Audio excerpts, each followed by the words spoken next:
What's up, everybody? It's your boy Q Hicks here to give you another video about the rise of Rashod Bateman, Minnesota's All-American receiver. If this is your first time on the channel, definitely hit that like and subscribe button. Now let's dive into it.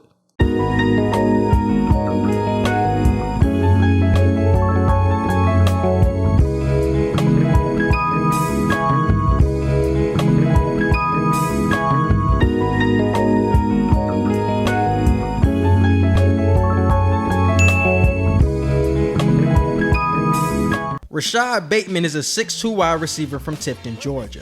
In Bateman's senior year at Tift County High School, he was named first team All-State and broke many single-season school records, and at one point led the state of Georgia in receiving yards throughout the season. But in his first couple of years of high school, Bateman wasn't somebody who caught a lot of eyes, and he wasn't somebody touted as a top recruit throughout his high school career.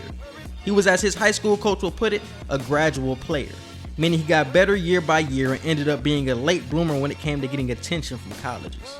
He also had options when it came to sports. Rashod was a two-sport athlete in high school who had offers from Penn State and Virginia Tech for basketball before he fully committed to football later in his high school career.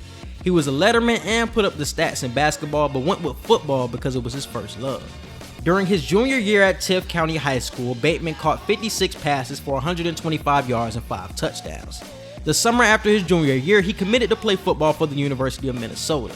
But as a senior is when Rashod would really burst onto the scene. He would break single-season school records with 83 catches for 1,539 yards and 21 touchdowns. Towards the end of this football season, Bateman started racking in offers from big-time colleges like Georgia, Texas A&M, and Tennessee, among others. But he decided to stay committed to Minnesota because they were one of the first schools to offer him, and he wanted to be a part of building something special at Minnesota. He ended up being a 4-star recruit and the 29th ranked receiver in the class of 2018. Coming into Minnesota, Bateman knew he was going to be a part of the wide receiving rotation early in his career, and he would take advantage of the opportunity. In his freshman season, Bateman started at wide receiver and set Minnesota freshman records for receptions and receiving yards. He would finish with a stat line of 51 catches, 704 yards, and 6 touchdowns. Many receivers don't put up those stats in any season throughout their careers, and he did it in his freshman season, which made it even more impressive. The team would end up going 7-6, which was the best year under head coach PJ Fleck to that point. But this rebuilding Minnesota team knew they were capable of more team success in the future, and Rashod knew that as well. And Rashod would show it on the field for his sophomore season, where he took his game to an All-American level. Bateman finished the season with 60 receptions, 1,219 yards, which was the second most for a single season in Minnesota history, and finished with 11 touchdowns. He racked up a lot of awards like Big Ten Receiver of the Year, All Big Ten First Team, and was a finalist for the Biletnikoff Award for the best receiver in the nation. He was AP Third Team All-American and Second Team All-American for Sports Illustrated and USA Today. And not only did he put up the individual stats, but Minnesota did have their first double-digit win season since 2003 and would beat an SEC power in Auburn in the Outback Bowl.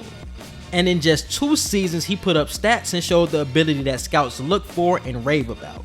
But in August of 2020, Bateman announced that he would forego his junior season due to the pandemic and the uncertainty surrounding the Big Ten.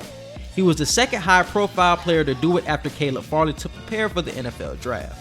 But Bateman would be reinstated to Minnesota in late September after the Big Ten announced that they would be playing football in 2020.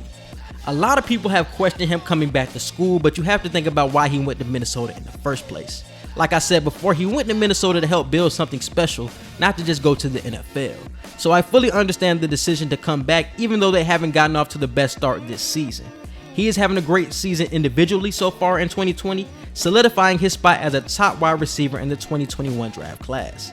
But he will have a lot of competition come draft time with receivers like Jamar Chase, Rondale Moore, Devontae Smith, and maybe Jalen Waddle. Rashod Bateman is someone that reminds me a lot of Keenan Allen, and some scouts agree. He's not someone who will knock your socks off when it comes to speed, but he's always open with his great route running ability, and he has great hands and good size and is very physical. Scouts say his weaknesses are the lack of elite speed and his tight hips, which limit his shiftiness, but his pros far outweigh his cons. His projected draft range is mid-first round to early second round, and if I'm the New York Jets with my second first-round pick, I want to get someone who can help Trevor Lawrence on the outside. That guy would be Rashod Bateman. We see how much of a help Keenan Allen has been with Justin Herbert. I can see a similar connection between Lawrence and Bateman off the bat. I also like him with the Eagles and the Green Bay Packers to get Aaron Rodgers another weapon. And mark my words, Rashod Bateman will be the next Keenan Allen when it comes to individual success. He won't get the recognition just like Keenan Allen doesn't, but will be productive year in and year out. I can definitely see a consistent 1,000-yard season receiver in Bateman. Give him a QB, preferably a young one in my opinion, and watch him flourish. He has showed the ability wherever he goes. I just want to thank you guys for watching. If you got to the end, I really rock with you. Definitely hit that like and subscribe button if this is your first time on the channel. Follow me on Twitter. And definitely let me know who you would like to see next. And I'm out.